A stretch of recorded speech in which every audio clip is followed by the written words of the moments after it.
The United States doesn't have one criminal legal system. We have thousands of federal, state, local, and tribal systems.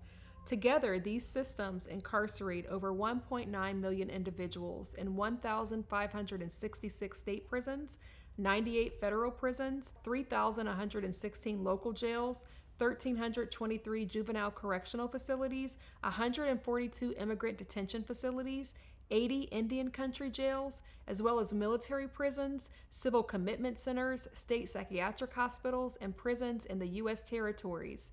As a system, this costs $182 billion each year, according to the Prison Policy Initiative.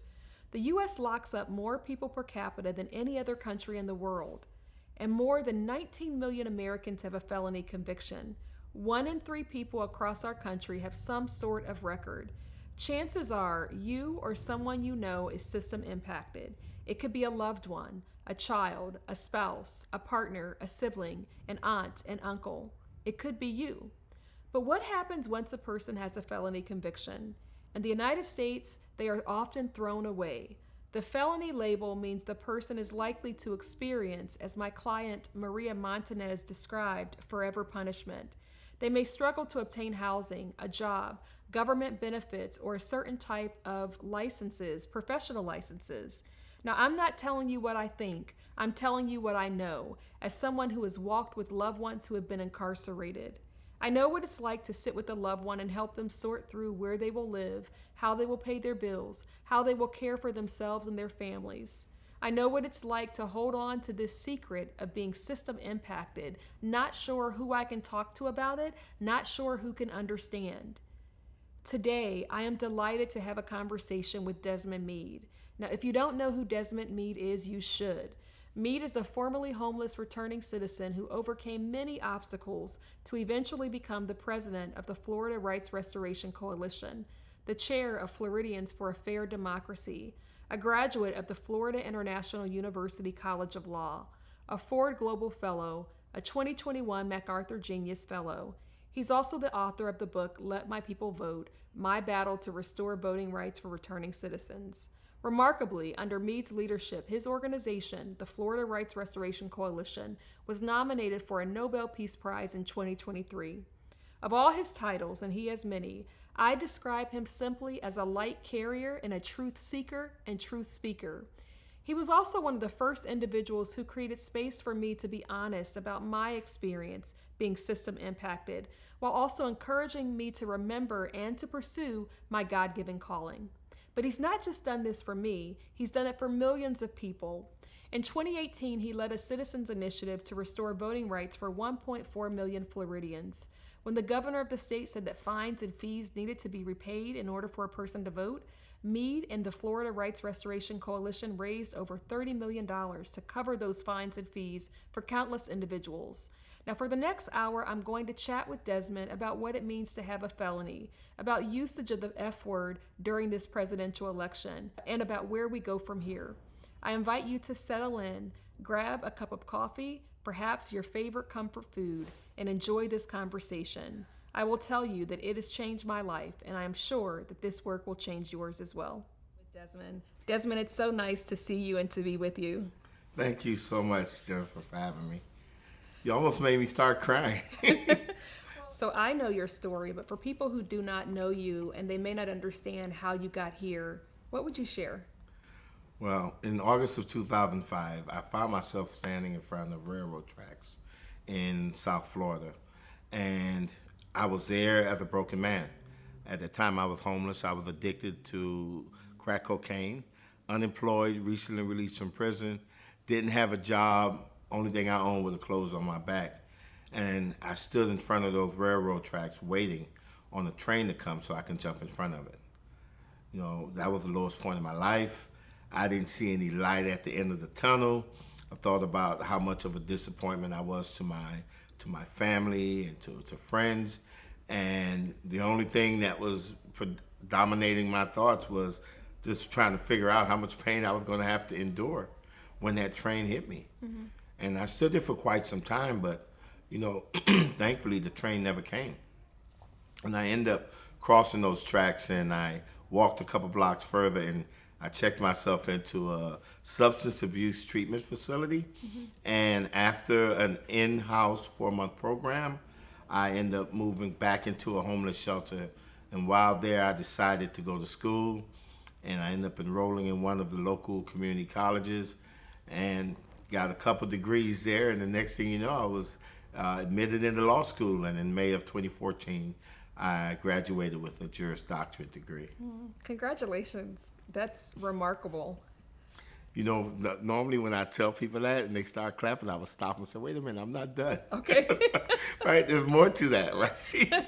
No, but it was, no, that journey, just that enough was something to just really be excited about. But there's so much more, you know. It's like when I first crossed those tracks, you know, how I stopped myself and I asked myself, you know, what would have happened if the train would have came and I would have died? How many people would have come to my funeral? And the initial answer being 0, right? And then even after thinking hard in the best case scenario, you know, I only came up with 4 people. And it really made me question the significance of my life, the time spent on this planet, you know, in spite of all the friends and the places I've lived, you know, to only have 4 people care enough to come to my funeral, that was very disheartening. And so I went through a transformation while I was in treatment. One notable one was just watching the memorial service for Rosa Parks. Yeah.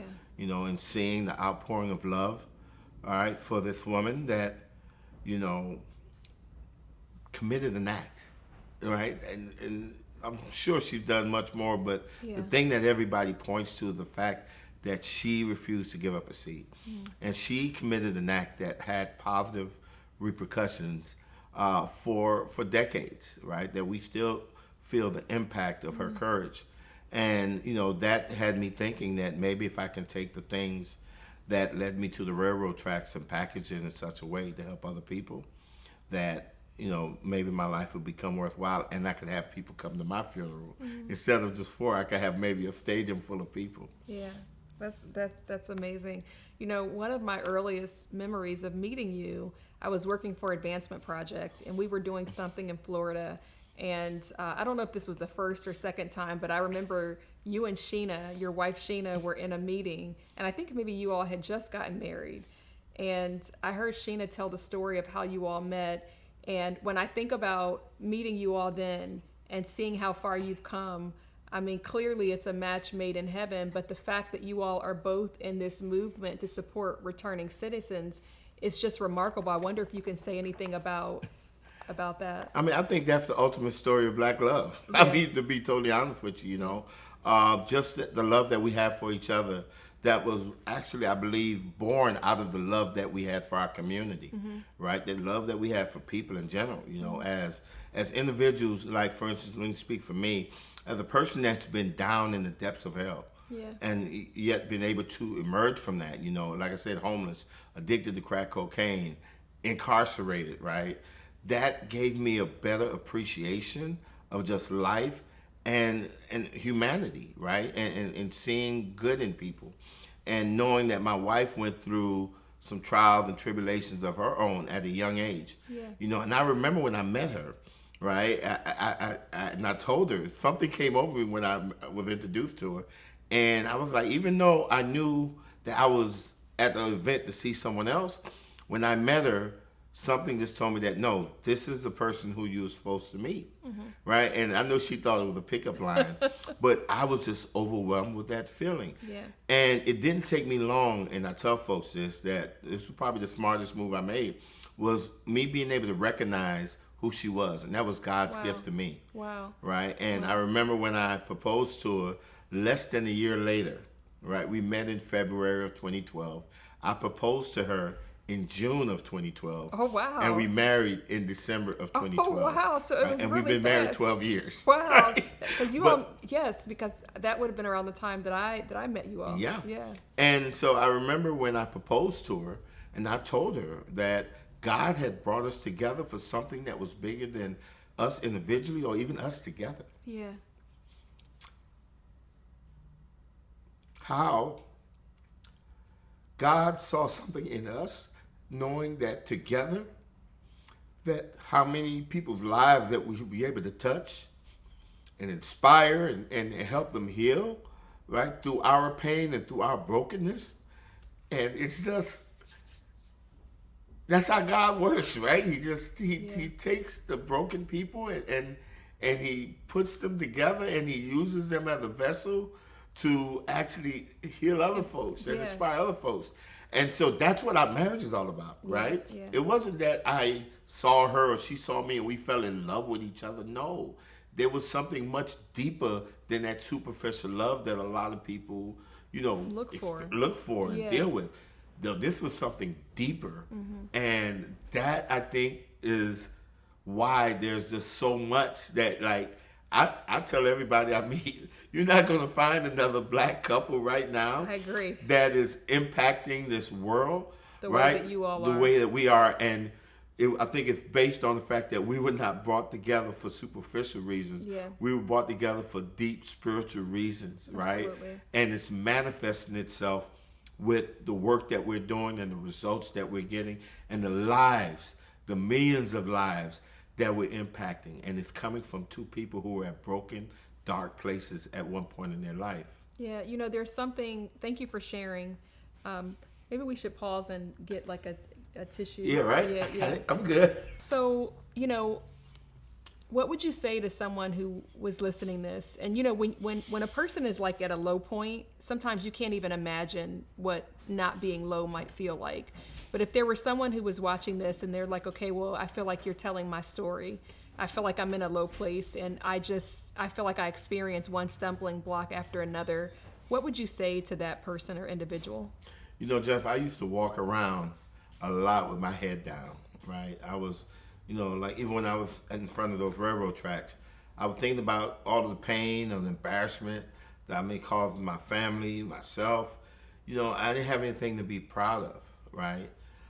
Today I can tell you that, and for anyone that can relate to my story, right, that, I walk now with my shoulders back and my head held high, right, because I got a lot of props, right, because I think that, even as a person that considers themselves spiritual, I think God uses the least among us to bring about the biggest change. Yeah.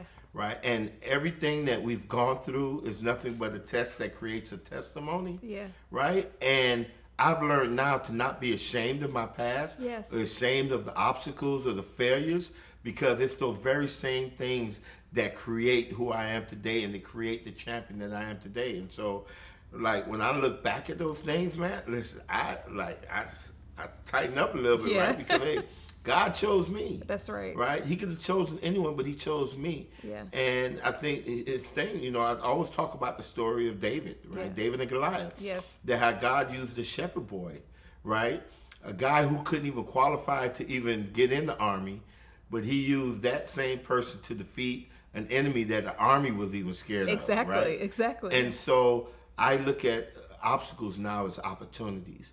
And so anyone that's faced these obstacles, anyone that has fallen down on their face and made mistakes and think that they can't overcome it, man, all they got to do is they have it right now in front of their face that no, these are opportunities for you to really just excel and to have an impact in your community, because all of the things that you've gone through, right, prepares you to be that greater servant. Mm-hmm. When you talk about God using people who others might not expect, I think about Moses, and Moses had a stutter, right? Mm-hmm. I think about Joshua. When Joshua called, Joshua was young. And Joshua's like, okay, how am I going to speak to these people? I'm young. And God said, you will go to where I send you. Jeremiah was also young. David, David had so many mistakes, but David kept pushing forward. So I definitely can relate to that. Even in your lowest moments or your hardest moments, you had a desire to help other people. And I'm wondering if you can talk a little bit about that. I remember you saying that you will also do random acts of kindness. And so I just wonder if you can talk a little bit about that. So listen, I'm going to be totally transparent, right? Okay. My desire to help other people, I think, was born out of the desire not to feel worthless. Okay. Right? Because when I asked myself how many people would come to my funeral, right, and the number was 0, right? But then I turned around about a month or two later and seen Rosa Parks Memorial when she laid in state at Return of the Capitol, and seeing how many people came out to pay their respects. Yeah. I immediately wanted to have a funeral like hers. Yeah. And you know what? It was so ironic because the same scenario that I created, like having my funeral and where the Dolphins play football, having chairs on the field, not one chair empty, not a dry eye in the house, was eerily similar to what we seen when Kobe and his daughter Gigi had their memorial service. Yes. And it was eerily, only difference was Kobe's own was in a basketball arena, mine was going to be in a football stadium. And so that was the original motivation, to not feel as if I was insignificant, to not feel as if all the time I spent on this planet was wasted, right? But then what happened was that when I eventually did have an impact, right, and I figured, the best way that I could do it, because at first when I was like, well, what type of person could command that type of audience at their funeral, I only landed on a movie star or athlete, right? And I was too old to be an athlete, and I didn't think I could be a movie star because the first person I thought about was Denzel Washington. Right. And, I'm not an ugly guy, but I didn't think I was Denzel Washington type of handsome. Right. I tell folks today, thank God I didn't think it was like Purnell, what's the name? Wesley Snipes, yes. Or what's the other guy name? Yeah, he plays Morris Chestnut? No, not Morris Chestnut. Okay. I got something better than Morris Chestnut. Pernell Whitaker. Okay. I think that's what it was, Pernell Whitaker. So people think Forrest Whitaker.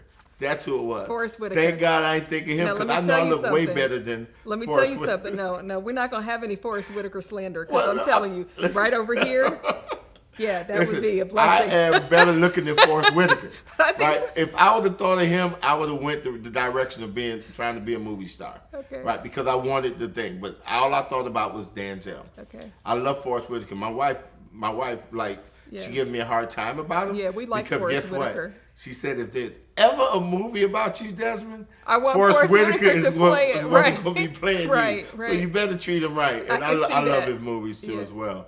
But no, I tell folks that, so I was easily discouraged from that. And the only thing I could come back to was me just, because Rosa Parks, she committed an act. And so I figured that if I could take all the pain, the suffering, low self-esteem that led me to the railroad tracks and package it in such a way to help others, then they can help others, and so on and so on. And that's how I get the big attendance at my funeral. And so the original motivation was getting people to come to my funeral. But let me tell you what happened. The first person that I realized I impacted, right? And it was while I was still in treatment, and we had a group discussion, and I said something, and at the end of the group discussion, this young man approached me and told me that something I said caused him to experience a paradigm shift, caused him to have hope. Wow. Right? And when he told me this, just for something erupted in me I had never, ever in my life felt. Yeah. And I tell people today that what I felt was a joy that I never knew existed, but it was a joy that I was chasing all my life. Yeah. And it was so simple. It was discovering God's purpose for my life. Yeah. And it was simple. In that moment. In that moment. Yeah. And it was a simple purpose, just to give back. No matter what title I have or don't have, no matter how little or how much money I have, no matter what I've gone through or haven't gone through, there's someone else that's always less fortunate. So that meant that there was always an opportunity for me to give back. And when I looked around at all the things that God created, what it did, it take a little and it gave a little. Yeah.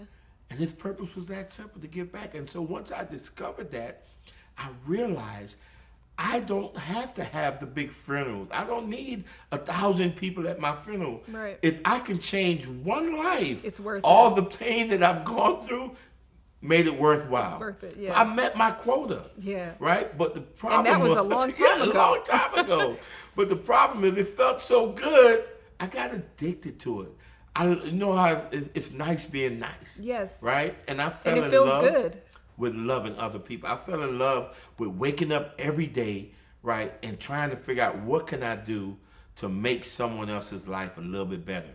And it was never been what can I do to make Desmond's life better, right? And I found that's another thing I found, that when you take care of God's business, he takes care of yours, and he Absolutely. does a much better job than you Absolutely. could ever do. Yeah. And so I've experienced it for these past 10, 15 years, that when you concentrate on doing God's work, when you concentrate on fighting to improve other people's lives, man, your life is just naturally going to take a course of its own that is going to take you places you'd never imagine. Yeah. How could I imagine that I've been one of the 100 most influential in the world? How could I A even Nobel dream Peace Prize. a Nobel Peace Prize nomination? Yeah. Come on.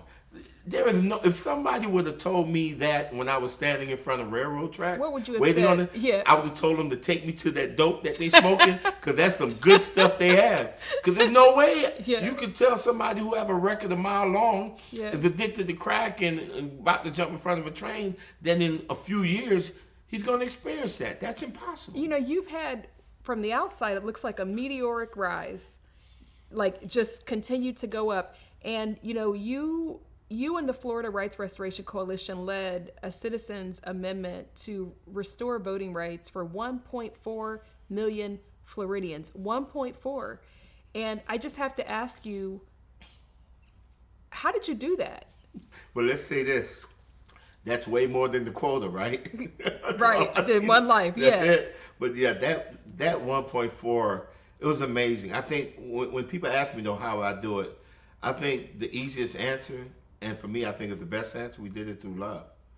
You know, that's one of the things I was so proud of when we won that night, right? About 65% of the people, over 5.1 million people voted yes on our amendment. And there were people from all walks of life. Yes. Republicans, Democrats, Independents, black, Yes. white, young, old. Yeah. They are like more people voted for our initiative than for the governor of Florida. Wow. Right? And I tell folks that what I love the most about that was that those 5.1 million votes, they were not votes that was based on hatred or fear, Right. but rather they were votes that was based on love, forgiveness, and redemption. Yeah. And that night we showed the world that love can in fact win the day, that we don't have to resort to scaring people or doing divisive antics, right, to get something moved. That we could actually do it with our foundation or the core of our work being centered around love, right? And so yeah, if somebody asked me, the short answer is we did it through love. You know, you say love, and I feel like you've been so intentional about language and about how you draw people in. And I wonder if you can talk to me around the intentionality around language. Well, listen, let's go back to the word love. I was telling some folks, the other day that how, all the experts said that there was no way that we should even engage, Attempt. to pass an initiative such like that, because it was very divisive. Right. It's divisive today. And did you try 3 times before it passed? Other folks did. Okay. Other folks, all of the experts tried, Right. with all the money and the expertise, they tried it, but no, just simple old folks, some regular, everyday guys and gals, we came together and we did it grassroots style. Wow. And so, but the thing was that it was a divisive subject in a very divisive state, in a very volatile political climate. So all of the ingredients said there's no way that would even get on the ballot, much less pass, right?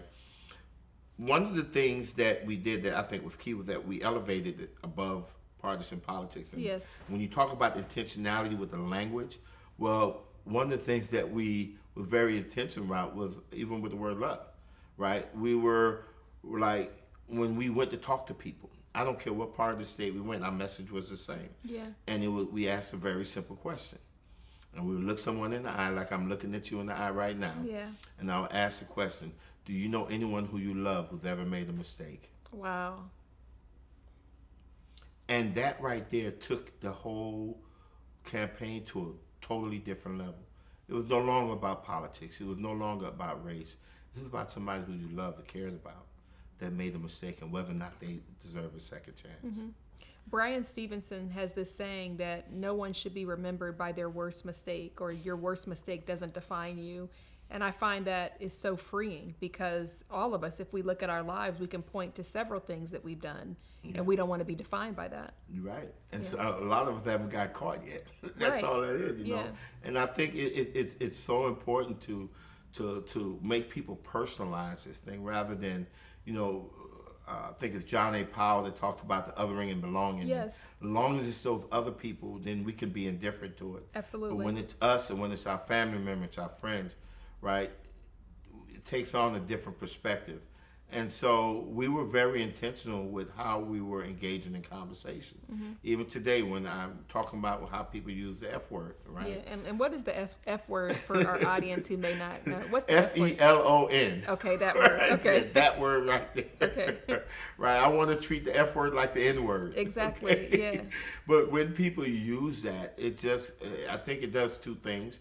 It dehumanizes an individual, and it also desensitizes people as to that person's humanity. Yeah. And we don't have the level of empathy that's needed, and we don't demand, right, a more robust conversation about individuals who've been impacted by the criminal justice system, and then we rob ourselves of the very same thing that we claim that we want, right? It's something as simple as, you know, people say that they want increased public safety.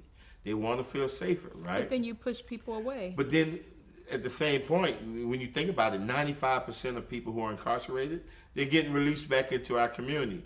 And so if they can't get a job, if they can't get housing, if they can't get education, Can't take care of if they're their not family. welcome back into the society, if they can't take care of their family, what do you think they may lean towards doing? Right.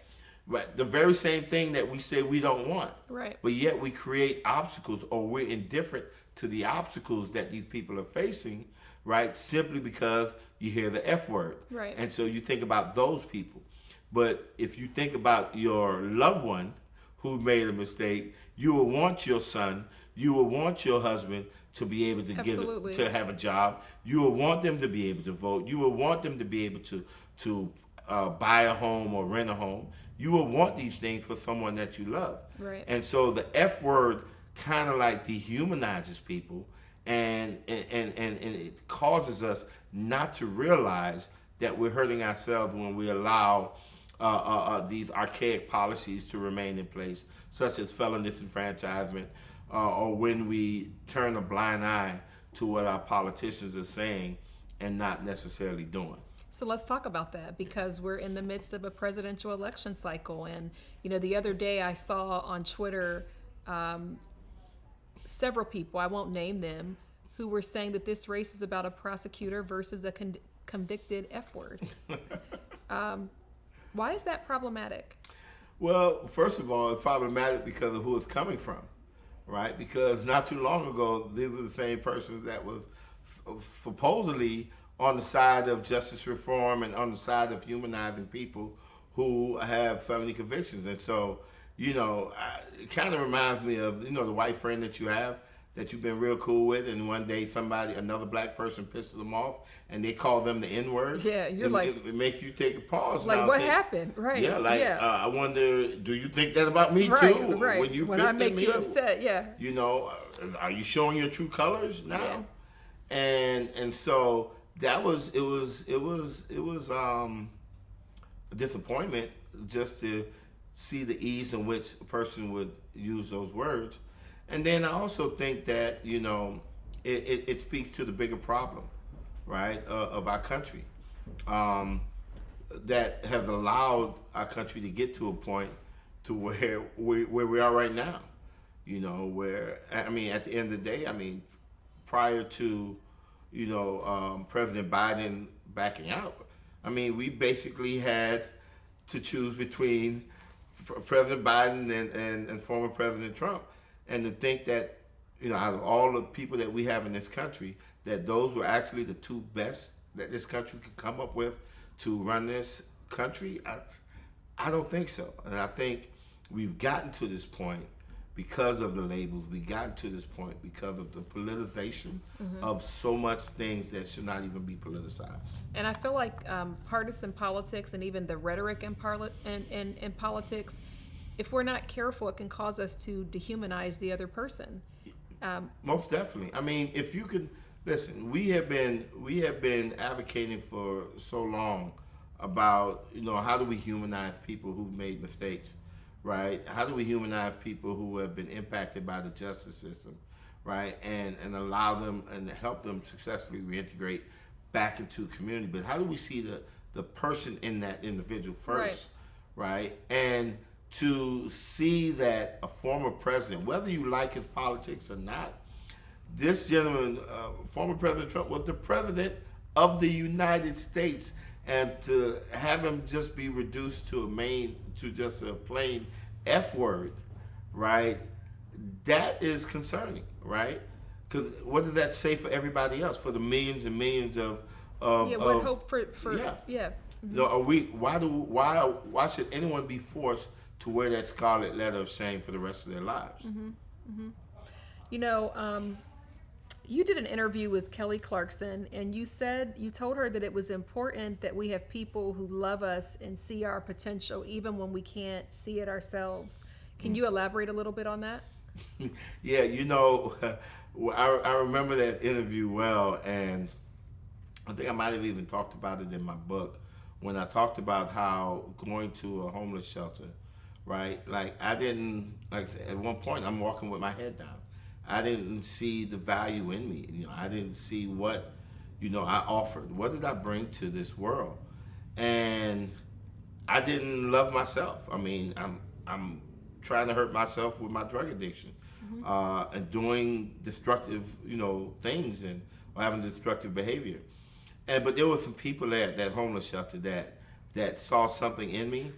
And I never forget when it dawned on me that, man, they're loving me until I learn how to love myself. Yeah. And I think that is so important. Yeah. That even in spite, and it goes back to this love piece, right? Because, I tell folks, when you hear me use the word love, I'm not talking about this superficial love, right? Because that's that love. It's easy to say you love someone that confers a benefit to you, or, does something that you like or make you feel good or whatever. You stand to gain something. Yeah, it's easy to say you love them, right? The kind of love I'm talking about is the love that Jesus talked about in the Bible, right? Yeah. It's that love for someone even though they hate you. It's the love that Jesus had for us, right? For humanity, right? There was a lot of people that hated. There were people that went to kill him. They killed him, but he still loved them, right? And so that's the kind of love that I'm talking about. And with that kind of love, right, even if someone does not love you back, or even if someone that hates you because of the color of your skin or your politics, having love for them, right, will still win them over in some form or fashion, right? And you're loving someone until they learn how to love themselves, because that hatred that people may have because of the color of your skin, that's coming from something internal. Right. That's not coming from something that you did. And so you can't repay that hatred with hatred, right? Because then you end up just perpetuating that same hatred that you claim you don't like. And so we defeat that, and Martin Luther King talked about that. Sure. You can't drive out darkness with darkness. Yeah, only light can do that. There you go. And so you defeat these things with love. What would you say to, there are people who say, okay, that sounds good, but there are exceptions. Like, I hear what you're saying about the F word, but we're talking about President Trump. If anyone deserves it, it's him. Why can't I refer to him that way? What would you say? I would totally disagree. I mean, when we pick and choose who to love, I mean, at the end of the day, I'm as a person of faith, this is what I know, right? That President Trump, right, no matter how much a person may despise him, guess what? He's still a child of God. He's still a child of God. And one thing I learned in recovery I thought was so beautiful is that they tell you to hate the disease, not the person. Yeah. Right? And so I could sit right here in front of you right now and say that I love Donald Trump, right? I love my governor, Ron DeSantis. I don't approve of what they do. I may not approve of some of their policies or whatever, right? Or the things that they do or the way that they think. But as a human being, right, I have to love them, right? And that's where I get my strength, right? Now, I don't have to vote for them. Right. I don't have to agree with everything that they do. But you know what? If that person, any one of them, was to fall down and need help, I would not just keep walking by. I just wouldn't. And I think what we have inside of each and every one of us, is that deep inside when we peel away all the layers, I think what's at our core is a connectivity along the lines of humanity to where we will help, like we would put our own lives at risk to save someone who we don't even know. Right. A complete stranger. And we've seen it time and time again. Yeah, sometimes when the nation is in like moments of crisis, you see people coming together. They come together. Those are beautiful moments. And it's like, wow. And it sometimes it will surprise you. It'll just throw you off guard. You're like, wow, that was just so kind. Because that is the exception. And what I believe is that can become the norm. Right, I think go back to our childhood days, to those pure days, man, where children could get along with each other and play with each other, and not have those labels just cause this division. I do believe that, and speaking to even the term prosecutor versus F word, I do believe that politicians use these taglines and hashtags, right, to take the attention off of them. Right, and put it on other people to keep us separated. That's what I just believe that, right?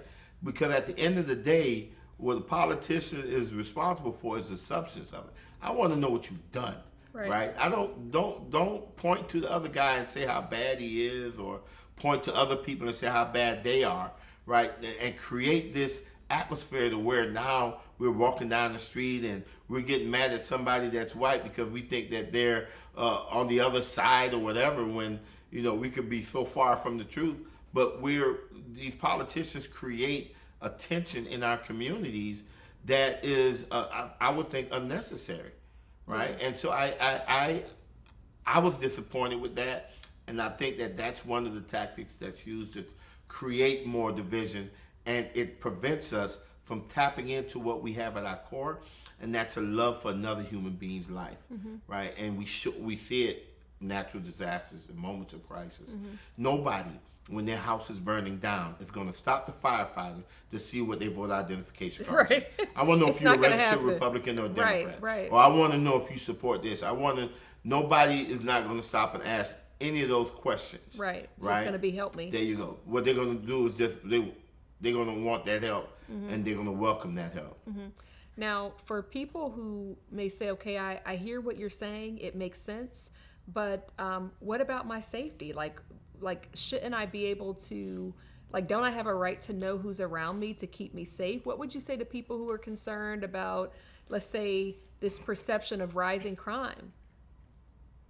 Well, let me tell you. So, and I don't think the perception of rising crime have just partisan views, right? Listen, I know that there are people in my community that think that there's rising crime. All communities, right? It's all communities. Yeah. So I don't think the perception of rising crime is the issue. What the issue is that when elected officials are not actually dealing with that issue, and they're just using taglines and or hashtags, and not speaking to the substance of it, right? And no one is speaking to the substance of the issue around criminal justice. Right? If we're not, you cannot police your way out of crime. There's no way. Right? We know that you can't do it with gun violence. You're definitely not doing it with crime. That it has to be some type of combination. It has to be a public aspect to this. It has to be a community-based organization aspect to it, right? And you have to have a social aspect to it, addressing those needs of individuals, whether the underlying root causes, or the provocateurs of crime. And then you also got to look at what happens after a person gets out, and that's one of the things that we talk about. Is that if you're not letting a person get a job, I think one of the stats that I use is that the National Realtor Associations talk about how every time a person buys a home, it pumps in $122,000 into the local economy. Wow. I'm thinking about the arguments that a person might have to want to use the F word designation. What would you say to someone who says, listen, I deserve to know who's living next to me. I'm concerned about, crime. It feels like crime is rising. I'm concerned about that. I deserve to know. So why is that label so bad? Why isn't it just an indicator? The F word doesn't give you any indication whatsoever what that individual has done. Okay. All right. In the state of Florida, for instance, right, a person can get a felony conviction, and lose their civil rights for life for releasing helium-filled balloons in the air, for catching a lobster whose tail is too short, for driving with a suspended license too many times, for trespassing on the construction property. Yeah. Right? There's a whole host of reasons. Yeah, the whole host of reasons that people get felony convictions. And so to just use the F word, just blanket like that, is there serves no purpose other than it is a dehumanizing tactic. Yeah. It doesn't inform you of anything, right? And so there are ways to find out what's around you. Like, for instance, with the sex registry and stuff like that, it's natural concern of any parent to want to know if there's any sexual predators in the community, whatever. It's natural, even with, let's say it's getting jobs. No one says that, you cannot or you should not be able to know a person's history. What we're saying, right, especially when we had the Ban the Box campaign, is that you should not just rule a person out immediately just because they have a felony conviction. Yeah, and I'll tell you, it made no sense. It makes no sense. And I've sat with a loved one when they applied and they were really qualified and they were looking forward, only for them to maybe work a couple days and then get that call, we have to let you go.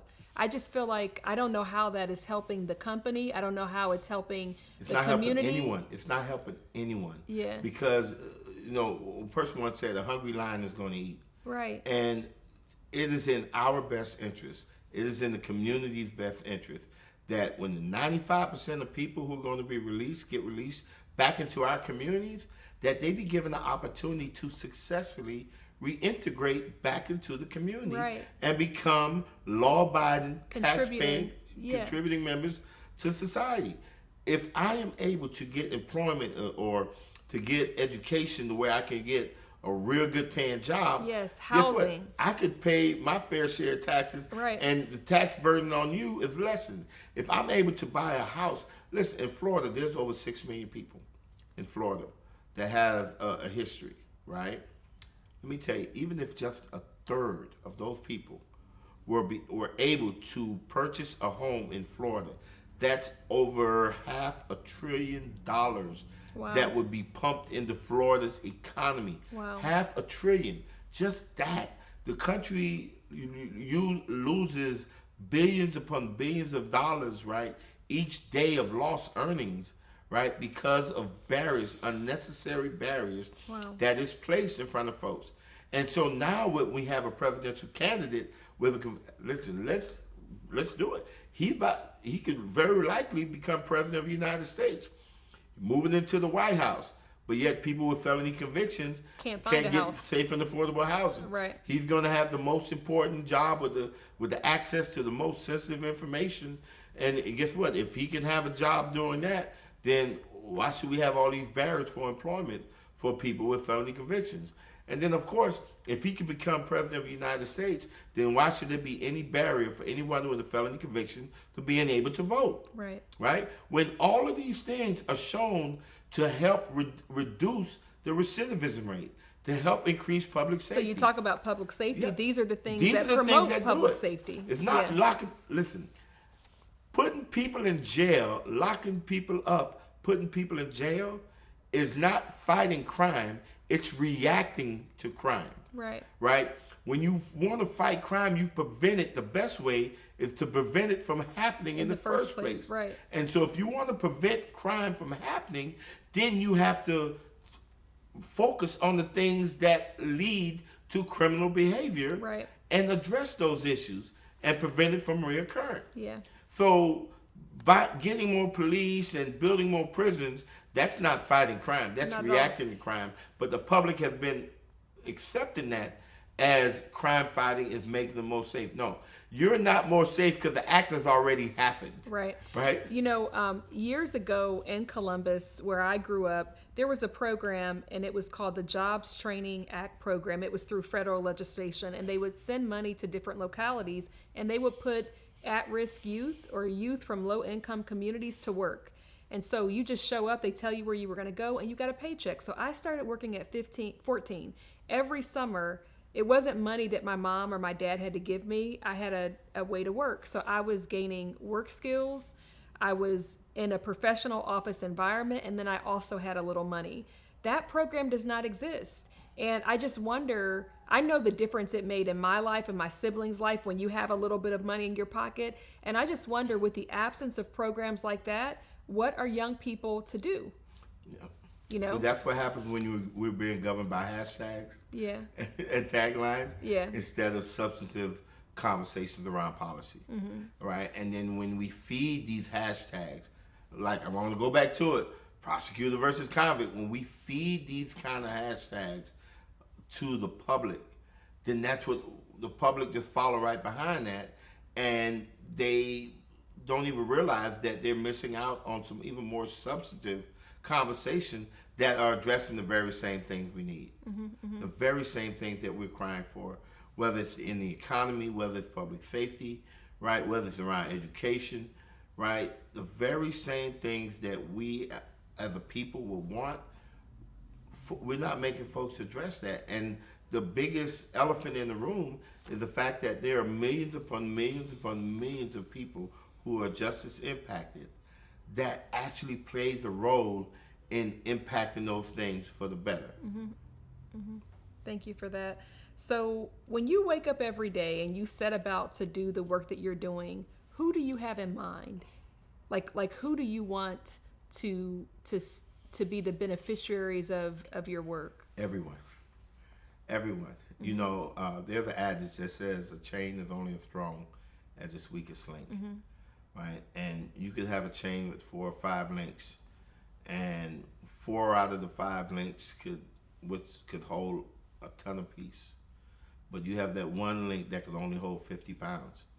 That chain is only going to be able to hold 50 pounds. Yeah. And even if you reinforce those 4 links Doesn't to matter. where they can hold 20 tons, Yeah, that's a you're great still analogy. going to be able to hold 50 pounds. That's it. And just like a chain is only as strong as its weakest link, our society could only be as great as those people in our society that have been most weakened by systems of oppression, discrimination, and narratives that say that some lives are just more valuable than others. Yeah.